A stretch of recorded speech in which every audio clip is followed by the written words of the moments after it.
Welcome to selfdiscoverymedia.com, where we discover the communities that are making a difference in the lives of others. Our self-discovery is something we are all making on our life's journey. Here you will find the people that will be your guidance, that will be your inspiration, that will be there for you in support on your journey of life. Do enjoy. Our next show is... Good morning, good afternoon, and good evening, everybody. Welcome back to another edition of Choose Positive Living right here on selfdiscoverymedia.com. I am your host, Sarah Troy, and my guest all the way from Australia is Mel Robertson. I was very privileged to be a part of her webinar recently, her summit, where she had over 21 people on sharing their various expertise, and it's so incredibly enlightening.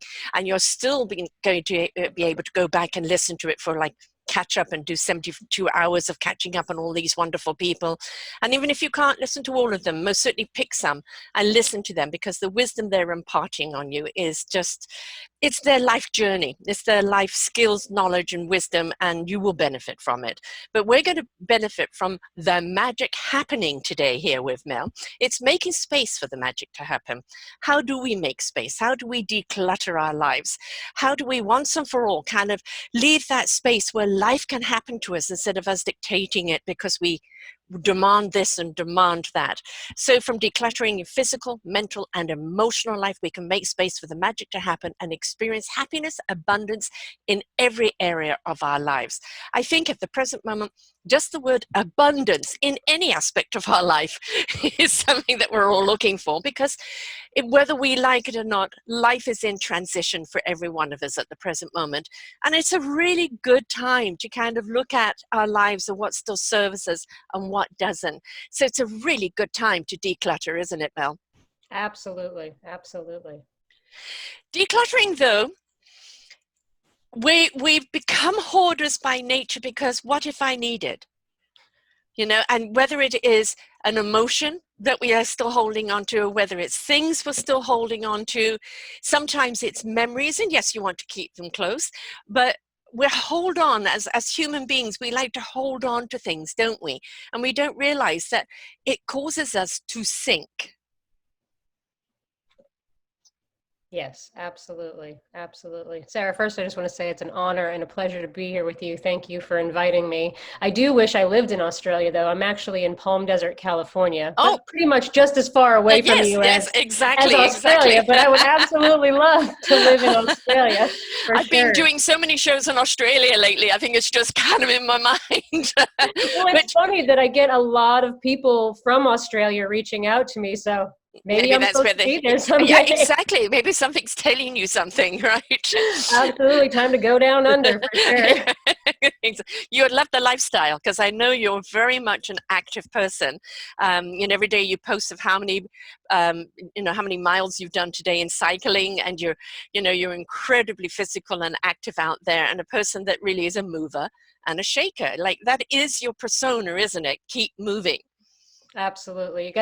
I'm committed to being the best version of myself for God and for my clients. And that requires that I stay committed to my health physically. And I'm very particular about what I consume with my mind and what I consume with my body, and making sure that I take care of my body on a regular basis, because if this is the only one I've got, and this is the temple, and if I don't take care of it and I don't keep it decluttered, then the life force can't flow through me, and then I can't serve my clients the best possible way I can.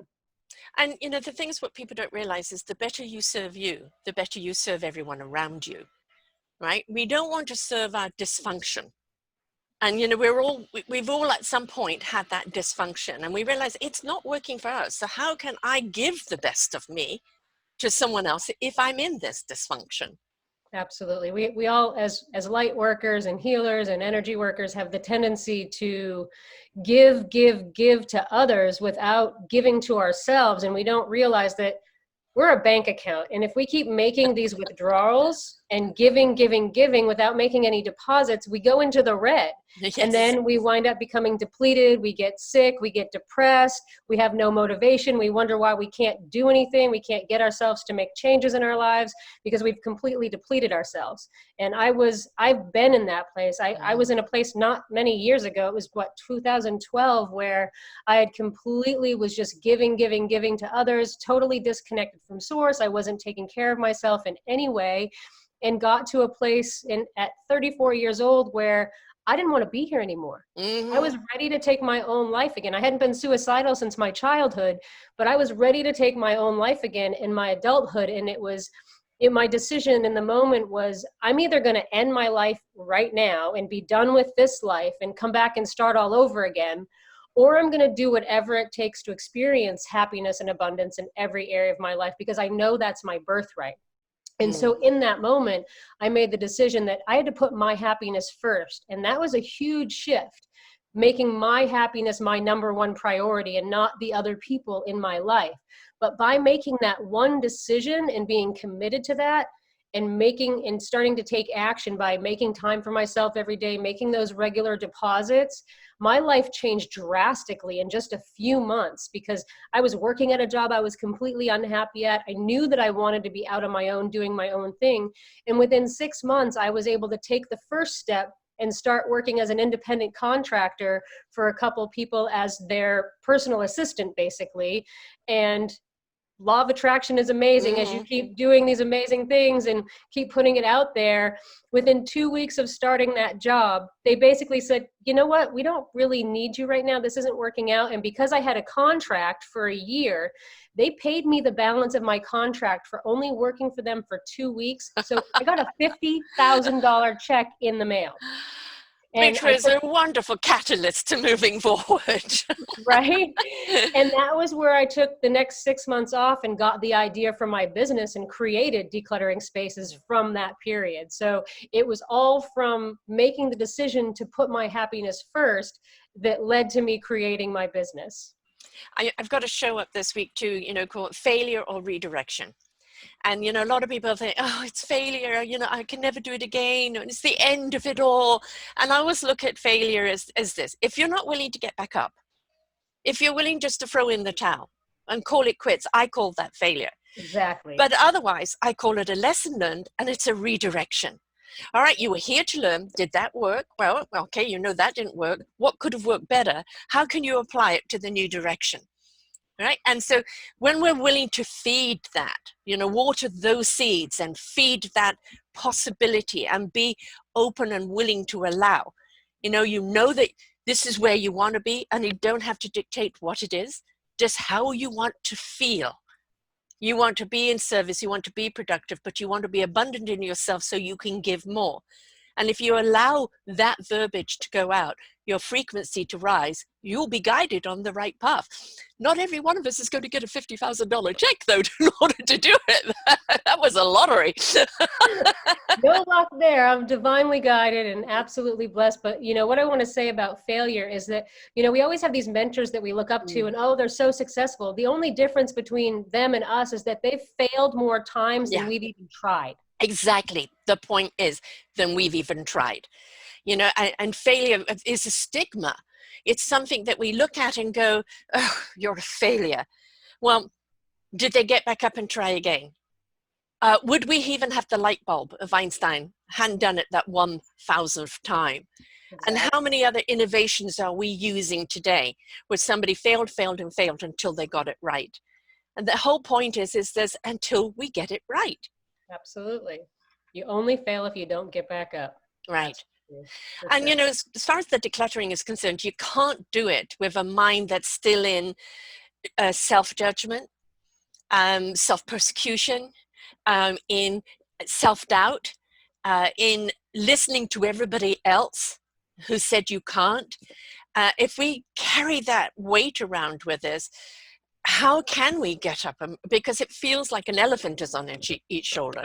Absolutely. That's why one of the most important things I teach my clients, and I tell my clients, if you just do this one piece, you won't need me anymore, because we're really only ever in three states. We're either resisting what's uncomfortable, we're clinging and hanging on to what feels good, or we can allow the moment to simply be. And we don't really know how to just allow and meet ourselves in the moment without any judgment, without trying to change ourselves or fix ourselves in any way. And it seems back-asswards, but it's being able to show up and meet yourself in the moment where you make the space for the magic to happen. Because the truth of the matter is the outside is just a mirror of the inside. And in order to make lasting change out here, you have to make the initial change here. That's why when clients have me come and work in their physical space and we clear a surface off and they're not willing to make the space on the inside, I come back and we do the same surface over and over again.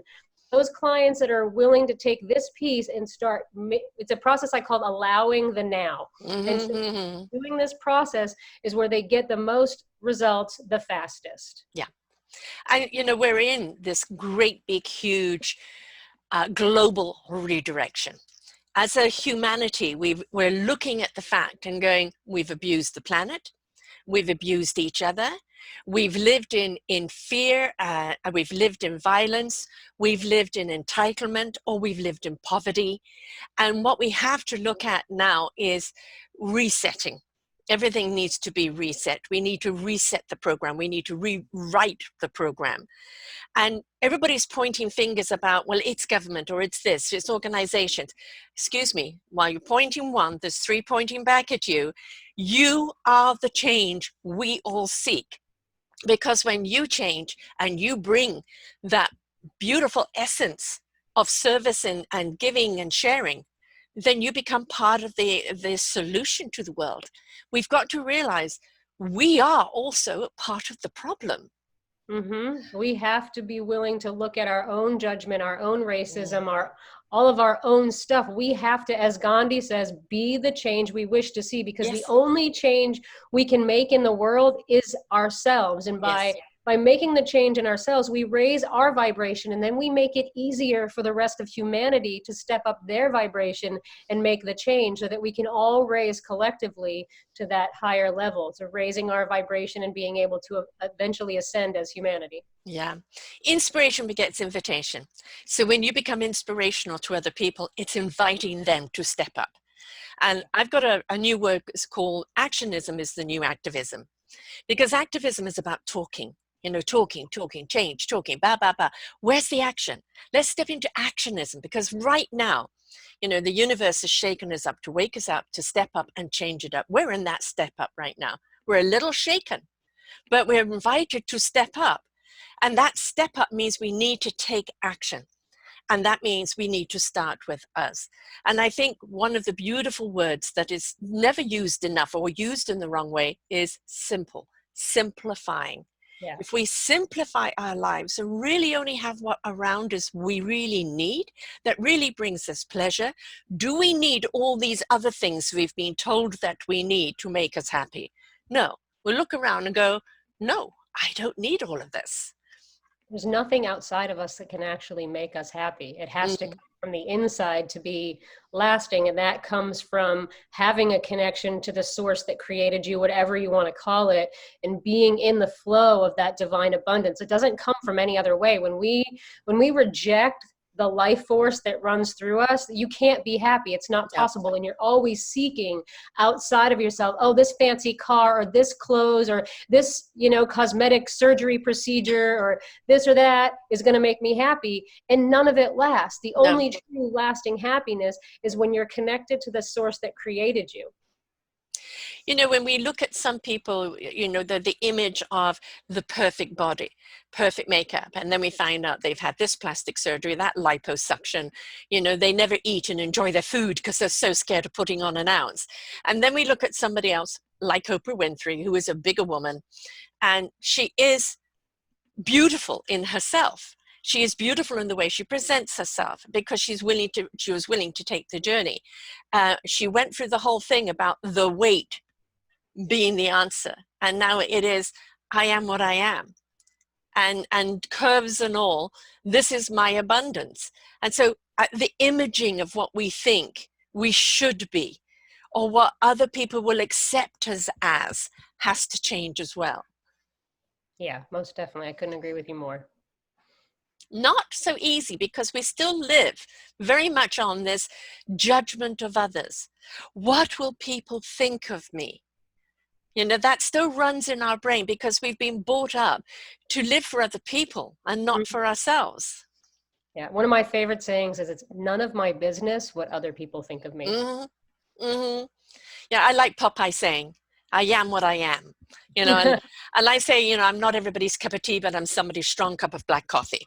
You know, and I'm not going to be offended if I'm not your cup of tea.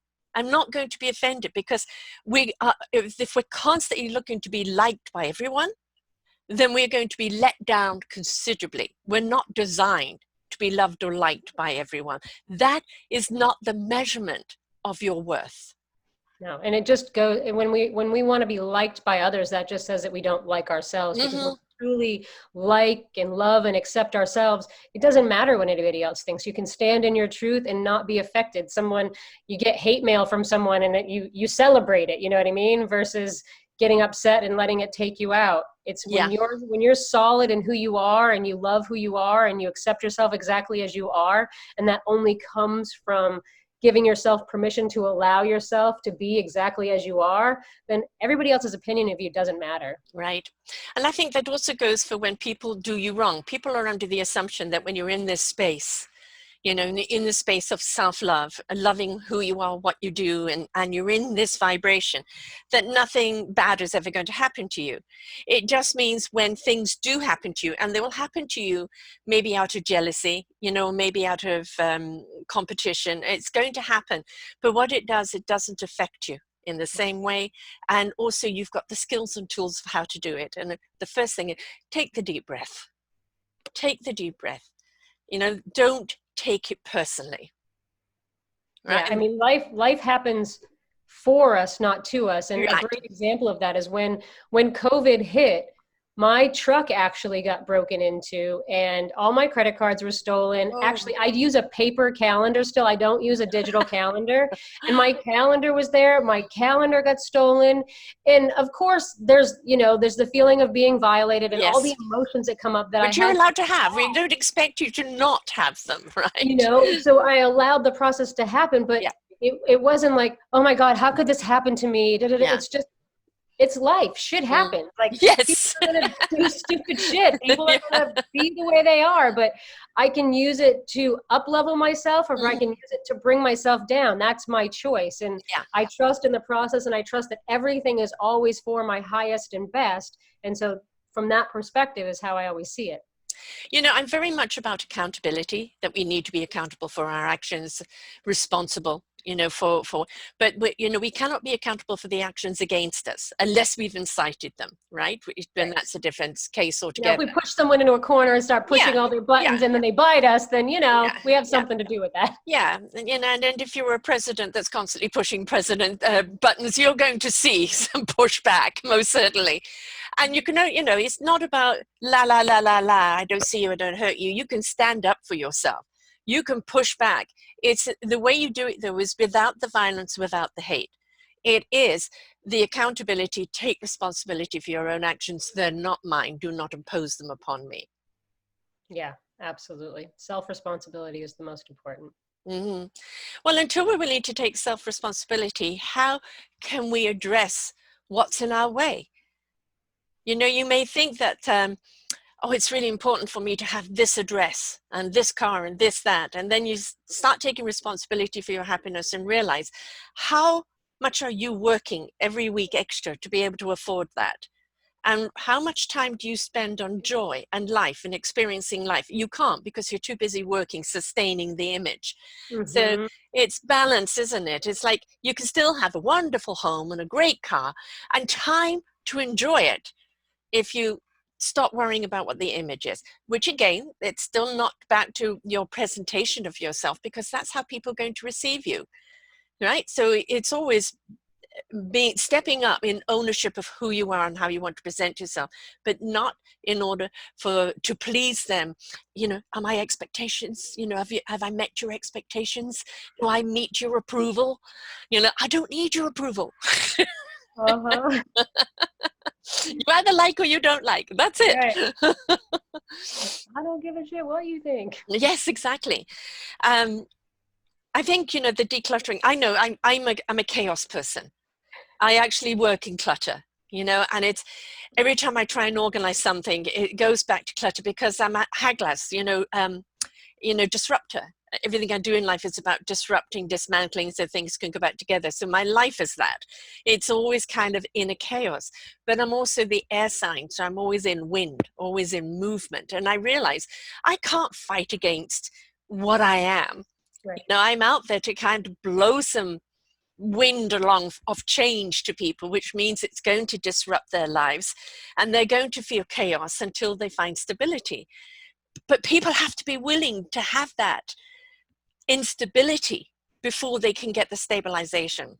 Yeah, for sure. People have to be willing to do the work. And that's the challenging piece, is getting people to actually step in and take responsibility and do the work that's necessary.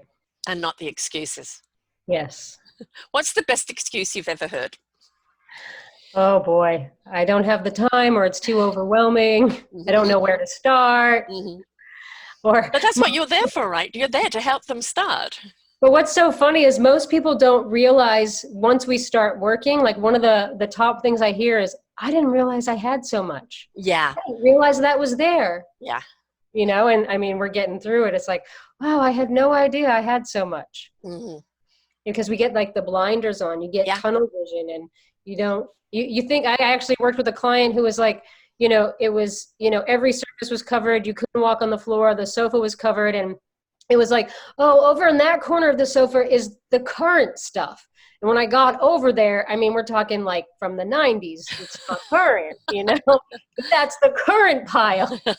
What we believe the current pile was. We see these programs on hoarders, and that has some people, as you said, they don't even have a floor to walk on. And it really is kind of in a lot of ways like a mental condition, isn't it? This need to hoard. And, I know that for some people, older generation that have gone through wars, it's holding on to things or holding on to food or holding on to stuff because it's been taken from them so much before. And so it's still getting over to the fact, allowing them to go through that process where you don't need it. It's okay. You're enough, or you have enough around you. You don't need to worry about that. No one's going to take it from you. But very often there's a past drama or trauma that we have to address. Right. Really, the outside is just a mirror of the inside. So people that are hanging on desperately to the stuff outside are desperately clinging on to stuff inside that they're not willing to look at or let go of yet or address, whether it be repressed emotions, resentments, fears, limiting beliefs, judgments. All of those things are what we hang on to. And then the other piece is that as people accumulate stuff, that becomes their defense system. So especially with hoarding, it's like the Great Wall of China. Mm-hmm. You can't just go in and tear it all away, because that's actually the show Hoarders is what actually triggered me to start my business. Mm-hmm. I was at a point in my life where I loved creating order out of chaos, and I had a background in energy healing, but I didn't want to sit in an office with people all day long. And I saw that show and I became absolutely horrified because everything gets taken away so quickly. And I'm like, you've just left them exposed and re-traumatized them and caused more harm than good. Then you come in and film this show and then you leave. Yes. And then what happens to the person? Right. So it made me want to create a company that helped people not get to that point, but also be able to experience happiness and abundance in every area of their life, because that's our birthright. And ultimately, clutter is anything, whether it's physical stuff, mental or emotional, that keeps you from being able to have happiness and abundance in every area of your life. Now, it doesn't mean you won't have challenges and you won't have struggles. You're going to be happy all the time, but your birthright is to be able to experience happiness and abundance in every area of your life. That's what we're here for. That is our self-discovery. Where is that happiness? Where is my meaningful purpose? What is my calling? What am I here to contribute? What do I have that is worthy of contributing? And that's the journey that we're all on. And it's only in that joy of sharing, of giving, of being, that we truly actually understand why we're here. And so we are meant to find that joy. We are meant to find that self-love. We're meant to find that love of life and that exuberance, because that's what it's all about. That's the journey, the whole meaningful purpose of this physical life. Yeah. I mean, we all come in with access to the divine flow of abundance, and source flows through us. And imagine it's like this big channel of energy, this big, huge pipe that's flowing through us. And as we go through life and we have traumas and losses that we're not able to deal with or whatever, and those repressed emotions, the resentments and the fears, they start to accumulate. And then they start to act as sludge in the piping and start to block that flow and narrow it. And so your life force and your connection to source and your ability to be happy and abundant in every area of your life gets shrunken and smaller. And then you go on the opposite side where you don't feel happy, you don't feel joy, you feel depressed, you may want to take your own life, you don't have any energy. It's super hard to try to motivate yourself to get through any of the clutter, but that's because the pipe has been closed. And the secret to opening it back up is simply showing up for yourself and allowing space for you to be exactly as you are and accepting yourself exactly as you are in each moment. And even if you can do it for just a minute, like I have my clients start with just 5 minutes a day, and sometimes that's too much, so they start with 1 minute and gradually increase. But it's just showing up for yourself for 5 minutes a day to just be present without trying to change anything, just noticing your breathing, feeling what it feels like to be in your body in that moment. And when you can do that for even just a moment, you start to make a little bit of space. I had a client who was completely tapped out. Like all she did all day long was do things for other people. She worked at a job she was unhappy at, and she was ready for a burnout, and she was only 27 years old. So I challenged her to do this for 30 days. And once she did, her life did a whole 180. She was with a guy that she thought she was going to marry. And like the day after the 30 days ended, he actually ended the relationship. But the very next day, she got a job offer for an 80% salary increase. And she didn't have to start for a month. So she was able to take 3 weeks off and take a trip out of the country. Right. And that was all just from making space for herself for 5 minutes a day. We don't do that, do we? It's, I'm a mother of 3. They're all older now in their 30s. But, when they were young, it's like, everything is the kids first, and then the husband first, and then the house needs doing, and this and that. And then if you take 5 minutes, you feel guilty because there's something you should be doing. And, there's this guilt thing is where there's this word called delegation. Yes. Delegate. Hand certain jobs off to other people. You're teaching them the value of, you're teaching them skills. And it's also giving other people a chance to kind of participate even in your life, right? I know I wear all the hats in the studio, so some hats fit, some hats don't. And sometimes my neck is very, very wobbly, right? I would love to delegate. But we're inclined not to do that. And sometimes it's control. Oh, nobody else could do it like I can do it. Absolutely. Right? Absolutely. And then sometimes it's fear of letting go in case somebody does it the way you shouldn't do it. And the other thing is that, but if I delegate, then that means that I haven't done it completely, so I'm a failure. So all this stupid dialogue that we have with ourselves. And I think kind of one of the first steps with the deep breath is, what are you saying to yourself? Yeah. Acknowledge what you're saying to yourself, because it's not very friendly. No. And it sounds backwards, but it's just like being on the airplane. When the air masks drop down, they tell you have to put your own air mask on first, because if you don't, you're going to die. And how can you help anyone? Exactly. Head, right? Yeah. If you keep putting everybody else above yourself, and granted, it seems backwards for parents. And I never have given birth. I've been in relationships where I've helped raise kids, and I totally see moms, want to give everything to their kids, but they don't give anything to themselves. And what do you want to teach your kids? Do you want to teach your kids to completely deplete yourself for other people? Or do you want to teach them to take care of themselves so they can be the best version of themselves and be able to help people from a full plate and a full cup rather than an empty cup? Yeah. In my case, I became sick.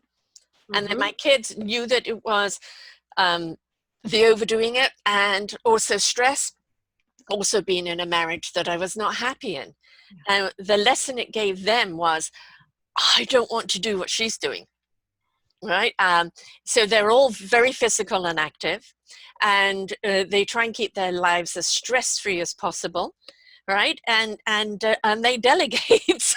So it wasn't the way I wanted to give the lesson, but in the end they learned it, and now of course they're concerned and looking after mum.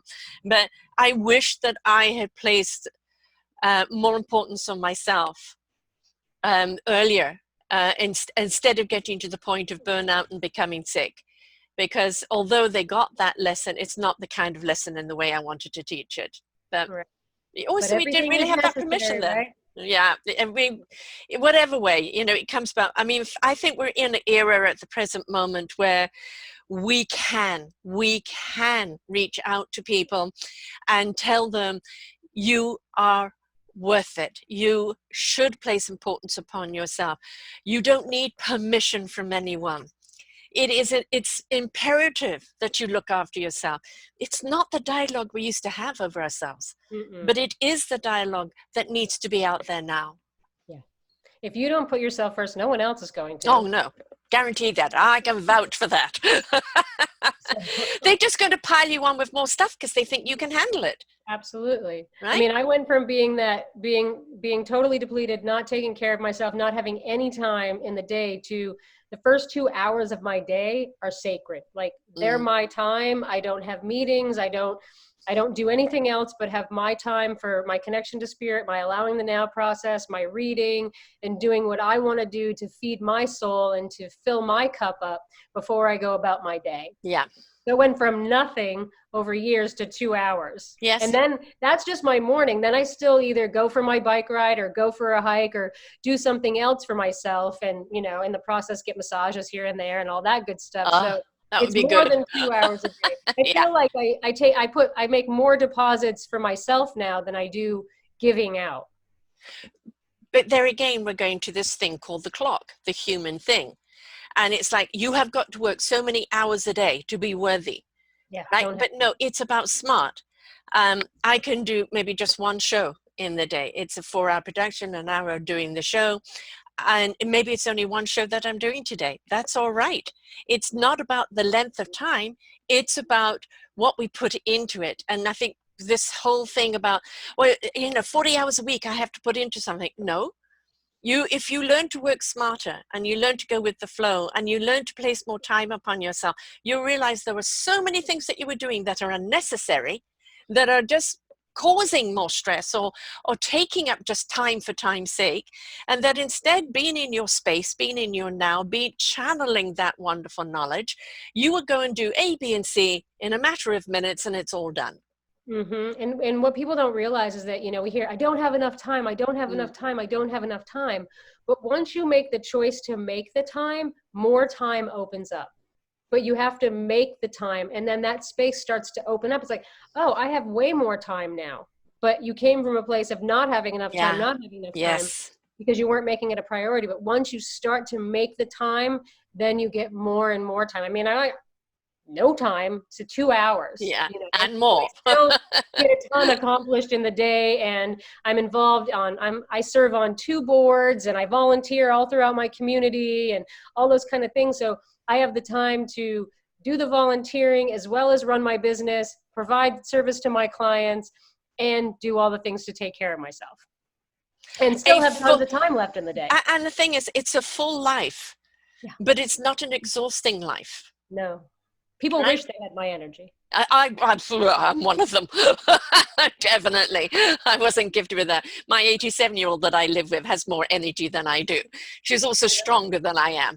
We always think that she's pickled. Vegan lifestyle, I went vegan in December, and I shed over 40 pounds, and just the energy, the life, and what you put in is what you get out. So if garbage goes in, garbage comes out. If you put light and great things in, then that's what comes out. I mean, I have this, what I've always told myself is I get younger and stronger every day. And I don't buy into the old age stories. Right. And I actually had my labs done with a doctor recently, and I got confirmation. He's like, you have the liver of an infant and the kidneys of a teenager.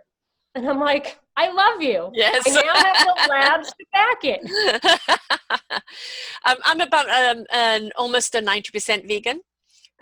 Just now and again, it's some fish or chicken, and that is if I'm out and there isn't anything else to have, and cream cheese at home. Other than that, you give me my 6 veggies a night. I love my 6 veggies. You can keep your meat, you can keep anything else. I love my veggies. But so I'm not 100% there, but definitely, you know, I am much better off with all those veggies. And my daughter and her husband and my son's girlfriend are all vegan, and my son runs a restaurant that's vegan and gluten-free and vegetarian as well as regular. So yeah, we're all kind of almost there, but it's a gradual process too. I mean, I actually started, I was a hardcore carnivore. Like, you are not going to get me to give up meat, and my meat had to come mooing to me still. That's how. And then I went vegetarian, and I never thought that would happen. And I was vegetarian for 2 years, but I was the vegetarian who really didn't eat vegetables. And I consumed so much dairy that I called myself the dairy-tarian, because I drank kefir, I drank 3 glasses of whole milk, and I ate cheese all day.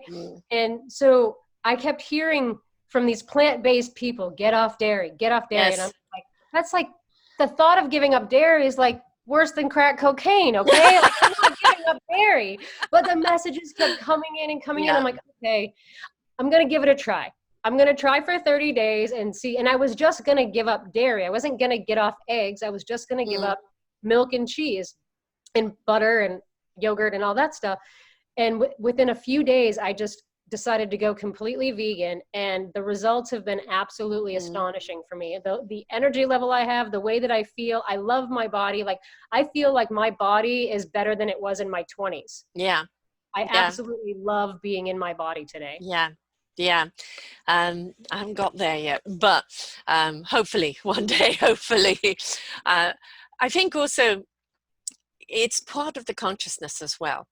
You know, how can we say we love all animals and eat some and have others as pets? And, you know, it's my landlady at 87, you know, she's eating her pork chops and this and bacon. Would you like some? I said, no. Don't you like it? Yes, I love it. But it's a moral choice. It's a moral choice for me not to eat it. And she doesn't quite get it because, you know, at her age, she's never going to give it up. But it's, but you know, no. The amount that she eats to is so little. She eats like literally the size of like a 6-year-old child, really. She's very tiny, but sugar. It's salt, sugar, and vinegar. That's why we say she's pickled, and that's what keeps her. You know, what I want to share is that, you know, this process that happened to me is just a continuation of continuing to make space and showing up for myself. Because first it was the physical clutter. I went from being a cluttered, messy kid, you couldn't walk in my room, to someone who got through all my clutter and couldn't tolerate it. But then different things started to shift, like releasing toxic relationships and not being very aware about what I consume. I don't own a TV. I don't watch the news. I don't listen to the news. And then it affected my diet. I went vegetarian and then I went vegan. So everything happens gradually, little by little, as you begin to show up and make space for yourself. And it's not going to happen quickly overnight. No. And it's going to happen exactly as it's supposed to for you. I never thought I would go vegetarian or vegan. I was one of those, no, that's never going to happen. Yeah. Like, I ate steak all the time and I love tartare. Like, give it to me raw and I'm good. So for me to go vegetarian, then vegan, absolutely not in my, never thought that would happen. Right. But it's as a direct result of living the principles that I teach. Right. And that's where we need to get. And also, I think the other thing is, don't measure yourself by somebody else's success or something you're doing. It's what's good for you. And, you know, I know that I'm that 80 and 20 when I go out, that sometimes somebody's going to cook me some meat because they don't know I'm vegetarian or whatever. That's okay. That, you know, I just draw the line. It's chicken or fish. That's it. It's having some flexibility according to your lifestyle. And it's making the effort, isn't it? You know, it's making the effort one step at a time. And looking at what you can do within your own parameters and reaching that stage of understanding, I like where I am. And not because, I'm too lazy or I can't be bothered to make the change, but get to the point in that change of like, I like who I am, where I am, what I'm doing, what I stand for. And there is always room for improvement, obviously, because that's part of being alive, is that we're always looking at better ways of doing things. But it isn't about competition with self, because then you're going to let yourself down. And you're going to get stuck in the failure. I didn't do this today. Oh God, and then you're beating yourself up, and then you've caused your whole emotional state to go off balance. It is about the balance, and find what it is within you where you can go, that was a wonderful day. I really felt productive. I really felt I contributed. I really feel good about myself. And that's really where we want people to be, isn't it? Yeah, absolutely. Absolutely. I mean, the only one that I'm ever in competition with is myself. I'm always striving to be the best version of myself and getting better every day, because, we're never done. No. We're in the school of earth, the school of life. And if we stop, stagnation equals death. So I prefer to continue to evolve instead of stagnate. Yes. Well, I mean, look at a pond that's not going anywhere. Exactly. It turns slimy and it's got all these insects and it's like water is constantly meant to flow. The current is always moving. The air is always moving. The oxygen and the blood in our body is always moving. If it stops, it's blocked chi, blocked energy. And that means you're going to have an ailment there because the energy is not moving throughout the body. So movement, whether it be mind, body, or soul, needs to be constant, doesn't it? Yes, absolutely. Stagnation, stasis equals death. Just keep moving. Well, this is why we see so many people who retire and they don't have hobbies and they haven't got anything planned. And then all of a sudden they feel like, well, what is my life? I've got no purpose. And the next thing you know, they're dead. Most of my clients wind up being seniors that are retired. Yeah. And I don't know about you, but I mean, for me, most certainly, I'm turning 66 this year, and the amount of people 50 plus to 80, 85, are people who are, like they've stepped into themselves. They're now doing something they really love doing. And it's given them an exuberance of life that really it gives them a reason to get up every day and turn up every day, because they're finally doing something that the heart, soul, and spirit is really connected to. Yeah, I mean, if you don't have something to do, it's like really hard to get out of bed in the morning. Like, who wants to get out of bed if they don't have something that sets their soul on fire? Like, I feel like, I mean, I really enjoy sleeping, but my body, the latest my body will sleep is like 6:30. And I'm usually up between 4 and 5. But if I let myself sleep in, the latest my body will sleep is 6:30. Like, because I don't want to miss out. There's like too many things, there's too much going on. The early bird catches the worm, Yeah. And when I feel like when I get up that late, I feel like I've still missed a lot. Right. Yeah. No, at nighttime I'm working. That's where my spirit is going, and pictures and downloads and everything else. So around about 3 or 4 o'clock in the morning, they stop and let me sleep. So I'm one of those. So, and sleep's a luxury, definitely a luxury. But again, it's know who you are. Again, we don't want people to compare with what everybody else is doing. It's what is it you're doing for you? Where are you with you? Has your life improved with you? Can you look around and go, that? I recognize that's out of place. It's bad for my feng shui. It's bad for my energy. I can let it go. Get to that stage where you can recognize things that you can let go, people you can let go, emotions you can let go of. Be willing to take a totally uncharted road in wondrous self-discovery and not be afraid. I mean, we just want people to get there. Yeah, I mean, you just have to be willing to show up and meet yourself right where you are. And it's like GPS. GPS doesn't need to know where the hell you've been all your life. It needs to know where you're standing right now and where you want to go to get you there. So you just need to become willing to meet yourself right where you are. If your house is completely cluttered, like, that's it. This is the moment. Like, okay, so I got clutter surrounding me. Next, now what? Yeah. Now what from there? Now what can I do? What small area can I tackle? What can I start working on to start chipping away at it? Because it didn't happen overnight. It's not going to go away overnight. You have to start somewhere. You have to be willing to meet yourself where you are and not beat yourself up with the spiked club, and just be gentle with yourself. And, okay, this is it. Okay, this is my reality. Now I can do something about it. But if we just beat ourselves up and we continue to resist it and fight it, we continue to stay stuck, and the clutter continues to accumulate on the inside and the out. Yeah, it does. It's, you know, resistance is futile, you know, and it will push back on you all the time. And I mean, you know, literally I've come from a 4,000 square foot house going down, down, down, down, down. And now I'm just literally living in 2 rooms and about to move some furniture in here just so I've got kind of my own stuff around me and my own books and my photo albums and everything. And it's pleasing to have your stuff around you that you enjoy, especially antiques. I love antiques. And you know, for me, it's always about the energy that everything brings, because, you know, some stuff is just simply purposeful. It has a purpose. It serves a purpose. But some stuff has an energy about it that's extremely pleasing. And you know, is this just something, oh, it looks good, but really I don't have any attachment to it. There's no purpose there. Or they look at it and I really love the way it makes me feel. Yep. And you know, what we're looking at is, how does something make you feel? And if it brings a smile and brings some joy to your face, then keep it. But if it's just like you're keeping it because, or in case, or I should have it one day, or because somebody gave it to me and I feel guilty for getting rid of it because someone gave it to me. My thing is, if I have to dust it, I don't want it. Right, yeah. I hate dusting. I know. Yes, I hate ironing too. The thing is that what's an iron? I know. Unfortunately, I have linen in the summer, and you know, now and again it comes out. Otherwise, I'm just going to go wrinkled.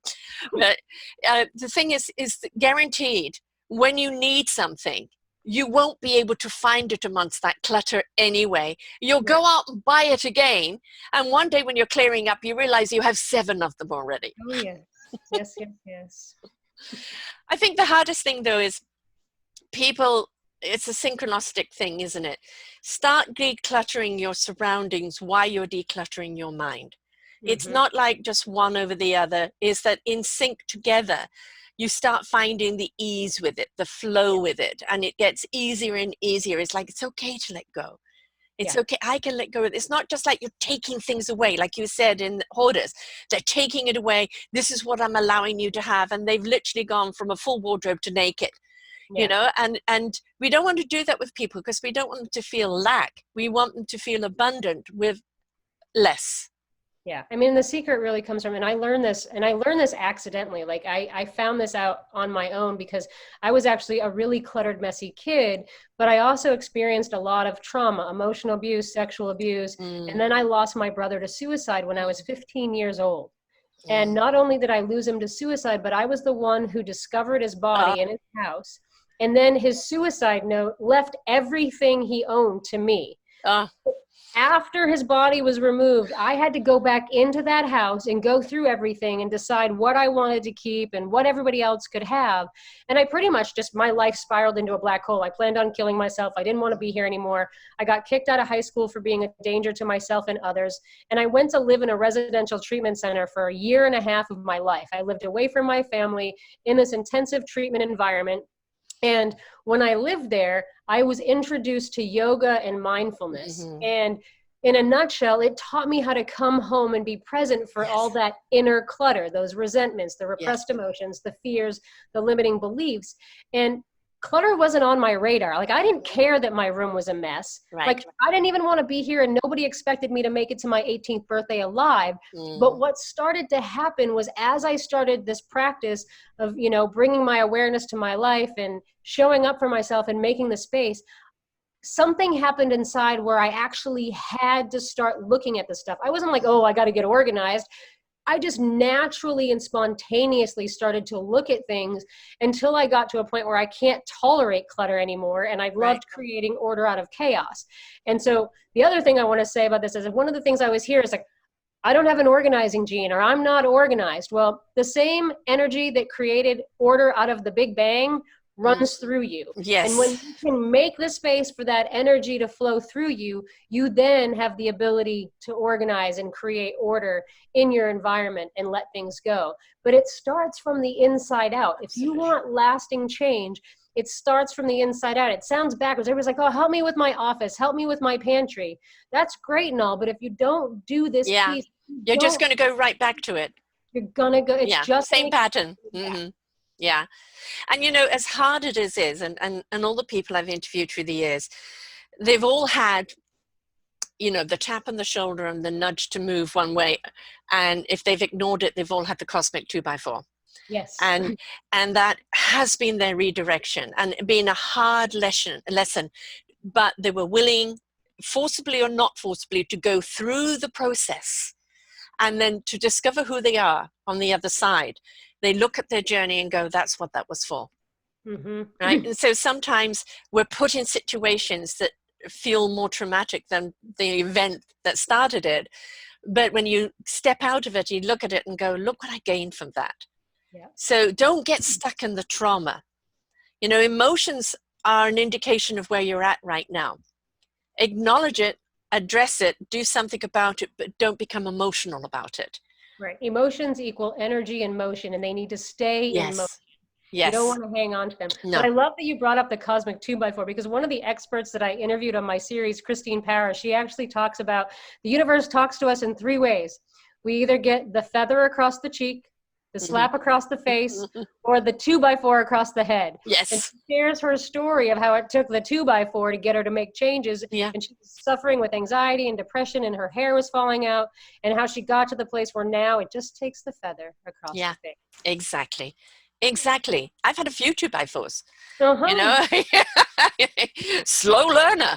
Oh yeah, I'm a ram. I have to run my head into everything. I'm an Aries, so it takes the 2x4 a lot of times.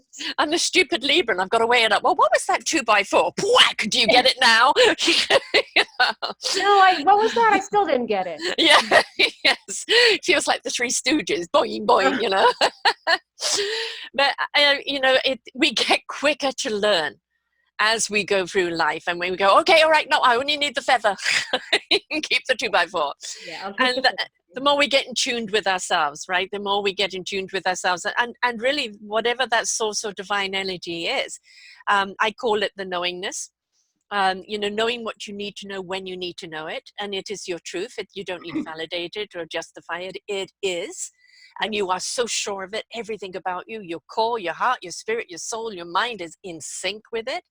And that is the knowledge that you need to run with, right? Not go, yes, but what? Yeah, no. You've just been given the information how to use it.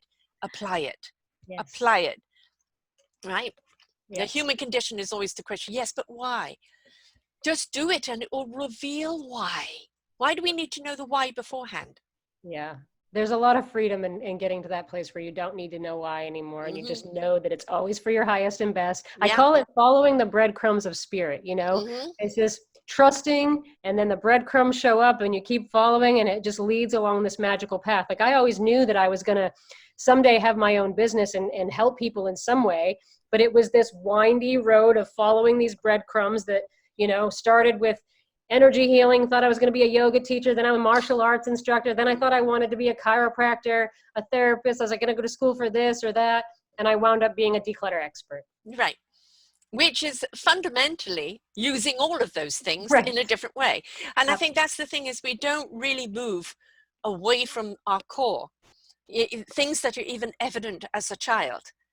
But because of life's dictation, expectation of what we should be, we do not see ourselves for who we are, and our life's journey is to reveal who we are at the core. And we're going to take this road and that road and try this instrument and that instrument until we discover which is our instrument, and then it's learn to play it and bring it to the orchestra of life, and really, you know, understand how impactful that music is to everyone else. So it's the things, don't be afraid. Don't be afraid to take the journey. I always say, jump off the cliff, blind, deaf, and dumb, in order to hear, see, and feel. You've got to be willing to be vulnerable in order to receive. Because if you resist it or control it or dictate it, you're not going to get it. Yep. You need to be in that state of allowing for the magic to happen, not in resistance or attachment and clinging. Now, you've had so many people, a few of them I know, on there, which is wonderful to see. And I don't know about you, but whenever I do this, there's always so much to learn from other people.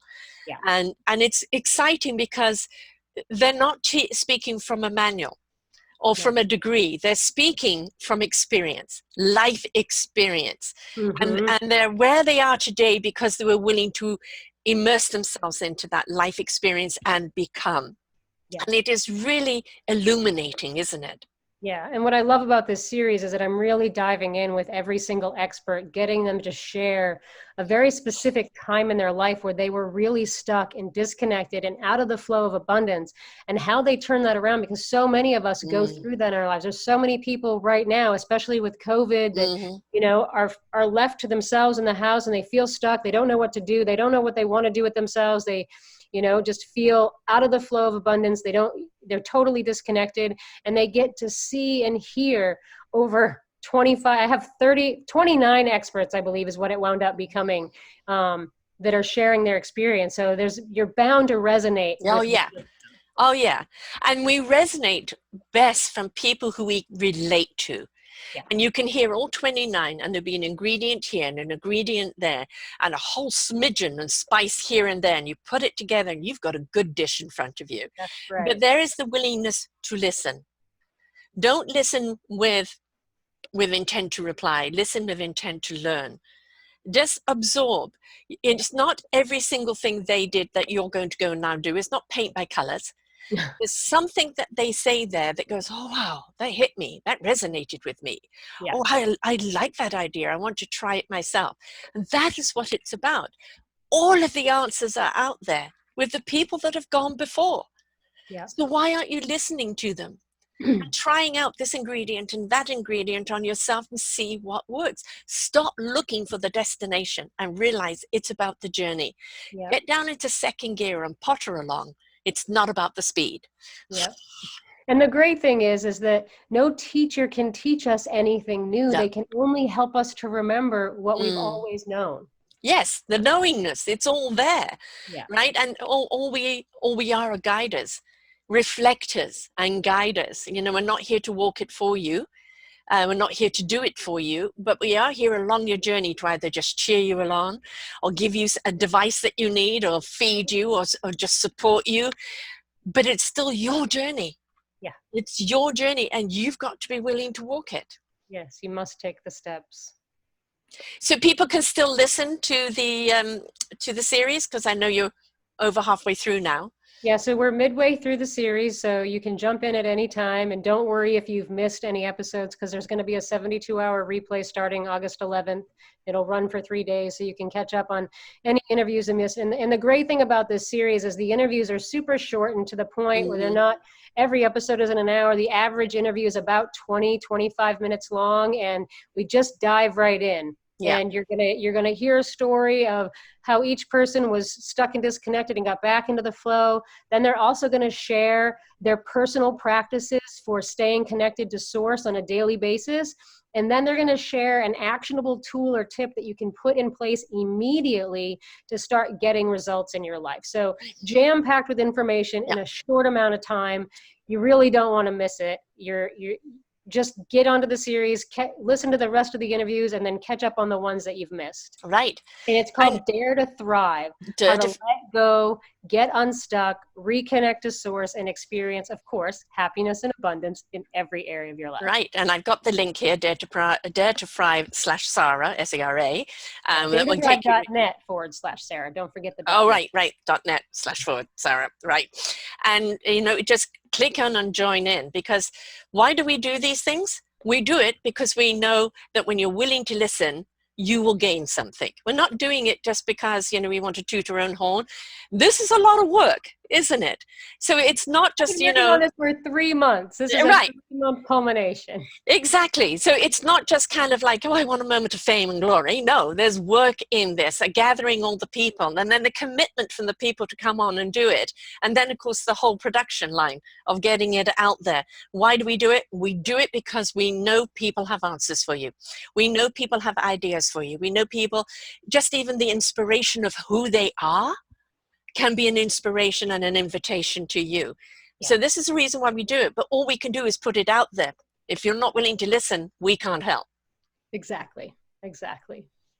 So how do people get hold of you? And of course, with this COVID thing right now, it's harder for you to go into people's homes. Can you do it virtually?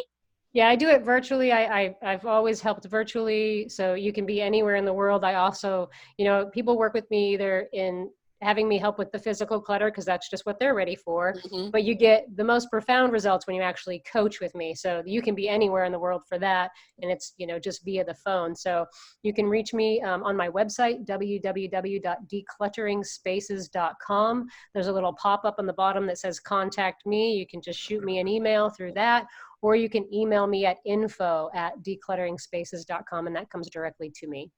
So, a lot of people think decluttering the space is your surroundings, and yes, that definitely needs to be done. But it's having that clear space around you so you can find it within you. And, Right. really it's a two-step, it's a cha-cha-cha, that you've got to do the both at the same time. And again, there is no quick downloadable app.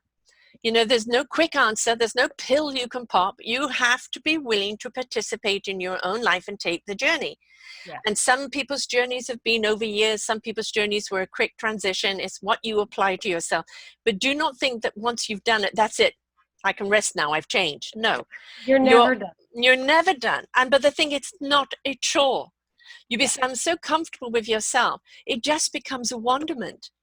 A wonderment. Each day is a wonderment. Where am I going today? Who am I going to meet today? How is today going to be? And if you look at it from an exploration and a wonderment, then it's not going to feel like, oh, what lesson do I have today? It's not Right. that, right? Yeah. And I mean, I created a step-by-step process because as someone who was cluttered, depressed, and Mm-hmm. suicidal, I And a meat realized Aryan. that the outside is a mirror of the Yeah, inside. And I created a step-by-step process to get free from clutter without feeling overwhelmed. And so right. that's what you learn when you work with me. Yeah, because the last thing we want you is you're overwhelmed, you will shut down and you will not even open the door to anybody else. Mm-hmm. And, for some people, it may be slow to start off and then suddenly they gather momentum, right? And to each their own energy. But what you're doing is igniting that energy. You're Yeah. igniting it slowly, slowly, slowly. You can't just turn the volume up in the full blast. It zap Yep. them, turn it up slowly. And right now for this dance, you can go a little louder and the next dance a little softer and up again. And that's what makes you the coach. Yeah, I mean, it takes what it takes. My very first client, she worked with me for 6 years. In the first 4 years, she was only having me come in her house as I'm gently dropping hints and, Mm-hmm. breadcrumbs here and there. And finally, after 4 years, she agrees to do a combo program where I still come in her house and she coaches with me. And just after a year of coaching with me, she's like, I don't need you to come to my house anymore. Mm-hmm. I'm like, yes. And then just 10 months into a year-long coaching contract with me, just doing the coaching alone, she's like, at the end of this contract, I'm ready to fly. I'm done. I'm Yeah. graduating. And, Yeah. it was like, it took the first 4 years before she was ready to get to that point. And Right. it takes what it takes. So meet yourself right where you are. And if Right. you become willing to show up for yourself and make that space, the magic will happen. You just have to make space for it. Right. And I feel right now, I don't know about you, is that the universe right now has turned the volume up on us. There is an urgency in our energy. We know that I can't sit here anymore. I can't sit here. I've got to do something. I've got to do something. And ride that energy because it will propel you forward. It will guide you forward. Be willing to ride that energy and you will find that you've got a lot more of it than what you thought you had. And Yep. things will come a lot easier than you thought you had because the universe is right with you right now. Yeah, when you keep trying to do it on your own, Mm-mm. clogged and disconnected, you become frustrated, you become Yes. depressed. But when you allow and let that energy come in, then you're tapped into the power that creates Yes. universes. Yes. Hello? Right. Like Hello. it's infinite. I Like, think it can declutter you. yes. If you want to know how the secret to why I have so much energy is because I make lots of space for that Right. flow to come through. I call myself higher power. Like I Right. don't do this on my own power. Right. Up to Exactly. my own power and devices, I'd be in bed all day. I'm higher powered. Exactly. And the thing is, we've got to remember the universe, it came out of chaos, explosion, chaos, and then found, its order. And that, just when you find order doesn't mean that there is not going to be chaos again. Right. It's just that you're going to know how to ride the wave. You're going to know how to put things back into order. You're not going to be overwhelmed. You're not going to look at it and go, oh my God, I don't want to see it. Either outside or inside. You're going to know the techniques of how to deal with it. And that's all that we you know, we offer everybody the techniques on how to go in and deal with it for yourself. Because now you become a contributor. Absolutely. But one thing I want to say is that, you know, don't think that the overwhelmed feeling isn't ever going to show up, because we get overwhelmed, but what you really learn is how to acknowledge it and walk through it. Because there are plenty of times where I feel overwhelmed, but it doesn't paralyze me. It's just an emotion. You just acknowledge it, and then you take a step, and then another step, and then another step, and then it dissipates. Yes. It's when we allow that emotion to take over, and that's when we wind up becoming paralyzed and not being able to do anything. Yeah. So and you know, that's kind of when you need something, that there's space from it all. Get up and walk away from everything right now. Go out into nature, go for that bike ride, go and do something for yourself. Go and get rebalanced, because when you come back in, you won't be so overwhelmed anymore. So what space do you need to take right now? Because if it's, oh God, this is just so overwhelming, I can't do it, I don't want to do it, you're not going to do it properly. You're going to do it resentfully. So go and do something where it can calm you down. You can come back in and go, you know, I'm now ready to roll my sleeves up and address.